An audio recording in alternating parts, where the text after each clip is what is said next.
యోబు గ్రంథము అధ్యాయము 9. అప్పుడు యోబు ఇలాగున ప్రత్యుత్తరమిచ్చెను: వాస్తవమే, ఆ సంగతి అంతే అని నేనెరుగుదును. నరుడు దేవుని దృష్టికి ఎట్లు నిర్దోషియగును? వాడు ఆయనతో వ్యాజ్యమాడగోరిన ఎడల 1000 ప్రశ్నలలో ఒక్కదానికైనను వాడు ఆయనకు ఉత్తరమియ్యలేడు. ఆయన మహావివేకి, అధిక బల సంపన్నుడు.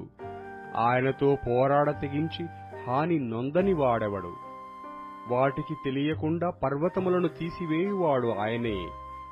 ఉగ్రత కలిగి వాటిని బోర్లదోయువాడు ఆయనే. భూమిని దాని స్థలములో నుండి కదిలించువాడు ఆయనే. దాని స్తంభములు అదరచేయువాడు ఆయనే. ఉదయింపవద్దని ఆయన సూర్యునికి ఆజ్ఞాపింపగా అతడు ఉదయింపడు. ఆయన నక్షత్రములను మరుగుపరుచును. ఆయన ఒక్కడే ఆకాశమండలమును విశాలపరుచువాడు. సముద్ర తరంగముల మీద ఆయన నడుచుచున్నాడు. ఆయన స్వాతి, మృగశీర్షము, కృత్తిక అను వాటిని దక్షిణ నక్షత్ర రాశులను చేసినవాడు. ఎవడునూ తెలుసుకొనలేని మహత్తమైన కార్యములను, లెక్కలేనన్ని అద్భుత క్రియలను ఆయన చేయుచున్నాడు. ఇదిగో, ఆయన నా సమీపమున గడిచిపోవుచున్నాడు గాని నేనాయనను కనుగొనలేను. నా చేరువున పోవుచున్నాడు గాని ఆయన నాకు కనపడడు. ఆయన పట్టుకొని పోగా ఆయనను అడ్డగింపగలవాడెవడు? నీవేమి చేయుచున్నావని ఆయనను అడగ తగినవాడెవడు?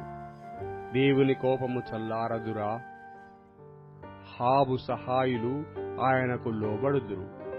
కావున ఆయనకు ప్రత్యుత్తరమిచ్చుటకు నేనెంతటి వాడను? ఆయనతో వాదించుచూ సరి అయిన మాటలు పలుకుటకు నేనేపాటి వాడను? నేను నిర్దోషినైయుండినను ఆయనకు ప్రత్యుత్తరము చెప్పజాలను. న్యాయకర్తయని నేనాయనను బతిమాల కొనదగును. నేను మొర్రపెట్టినప్పుడు ఆయన నాకుత్తరమిచ్చినను ఆయన నా మాట ఆలకించినని నేను నమ్మజాలను. ఆయన ఆలకింపక పెనుగాలి చేత నన్ను నలుగగొట్టుచున్నాడు. నిర్నిమిత్తముగా నా గాయములను విస్తరింపజేయుచున్నాడు. ఆయన నన్ను ఊపిరి తీయనియ్యడు. చేదైన వాటిని నాకు తినిపించును. బలవంతుల శక్తిని గూర్చి వాదము కలగగా నేనేయున్నానని ఆయన యనును. న్యాయవిధిని గూర్చి వాదము కలగగా ప్రతివాదిగా నుండు తెగించువాడెవడని ఆయన యనును. నా వ్యాజ్యమే న్యాయమైనను నా మాటలు నా మీద నేరము మోపును. నేను యథార్థవంతుడనైనను దోషి అని ఆయన నన్ను నిరూపించును. నేను యథార్థవంతుడనైనను నా యందు నాకిష్టము లేదు. నేను నా ప్రాణము తృణీకరించుచున్నాను. ఏమి చేసినను ఒక్కటే. కావున యథార్థవంతులనేమి దుష్టులనేమి భేదము లేకుండా ఆయన అందరినీ నశింపజేయుచున్నాడని నేను వాదించుచున్నాను.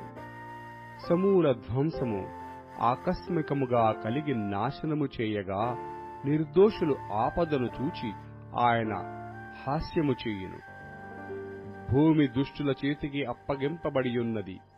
వారి న్యాయాధిపతులు మంచి చెడ్డలు గుర్తింపలేకుండా ఆయన చేయును. ఆయనగాక ఇవి అన్నియూ జరిగించువాడు మరి ఎవడు? పరుగు మీద పోవు వానికంటే నా దినములు త్వరగా గతించుచున్నవి. క్షేమము లేకయే అవి గతించిపోవుచున్నవి. రెల్లు పడవల దాటిపోవునట్లు అవి జరిగిపోవును. ఎర మీదకి విసురును దిగుపక్షిరాజు వలె అవి త్వరపడిపోవును.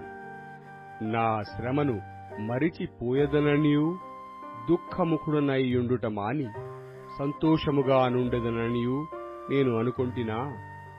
నా సమస్త బాధలకు భయపడి వణుకుచున్నాను. నీవు నన్ను నిర్దోషినిగా ఎంచవను సంగతి నేను నిశ్చయముగా ఎరిగియున్నాను.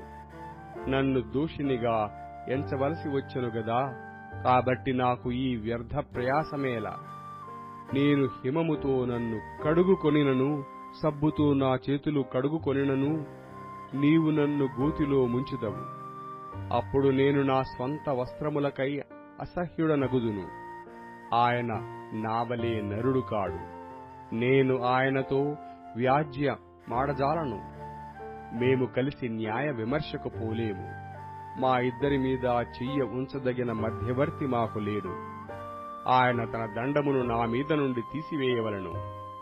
నేను భ్రమసిపోకుండా ఆయన తన భయంకర మహత్యమును నాకు కనపరచకుండవలను. అప్పుడు ఆయనకు భయపడక నేను మాటలాడెదను. ఏలయనగా నేను అట్టివాడను కాననుకొనుచున్నాను.